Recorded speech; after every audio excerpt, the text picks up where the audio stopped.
Facebook ID বা অ্যাকাউন্টে আপনি জিমেল এড করবেন কিভাবে? আপনি যদি ফেসবুকে শুধু ফোন নাম্বার এড করে রাখেন, আপনার ফোন নাম্বারটা যদি কখনো নষ্ট হয়ে যায় বা হারিয়ে যায় বা ইনঅ্যাক্টিভ থাকে এবং আপনার আইডি বা অ্যাকাউন্টে যদি কোনো প্রবলেম হয়, আপনি কিন্তু এটা ঠিক করতে পারবেন না। আপনার এই ফোন নাম্বারে কোনো কোড নিতে পারবেন না।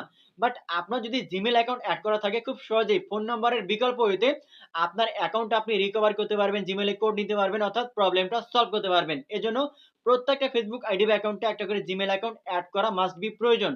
আপনি কিভাবে তাহলে জিমেইল অ্যাকাউন্ট এড করবেন? চলুন আমি সেই প্রসেসটা দেখিয়ে দিচ্ছি। তো ফার্স্টে আপনার ফেসবুক ওপেন করবেন। এরপর উপরের দিকে ডান কর্নারে 3 লাইন যে অপশন রয়েছে এখানে ক্লিক করবেন। এরপরে নিচের দিকে একটু স্ক্রল করলে দেখতে পাবেন সেটিংস অ্যান্ড প্রাইভেসি অপশনটা ওপেন করবেন। দেন আপনি আবার একটা সেটিংস পেয়ে যাবেন। আপনি সেটিংসে ক্লিক করবেন।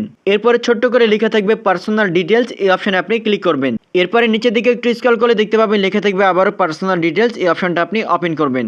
এরপরে কন্টাক্ট ইনফো লেখা থাকবে, ডান পাশে ছোট্ট করে একটা অ্যারো আইকন থাকবে, এখানে আপনি ক্লিক করবেন। দেন আপনি নিচের দিকে দেখতে পাবেন অ্যাড ইমেল লেখা থাকবে, এখানে আপনি ক্লিক করবেন। এরপরে আপনার ইমেল অ্যাড্রেসটা এখানে সাবমিট করবেন।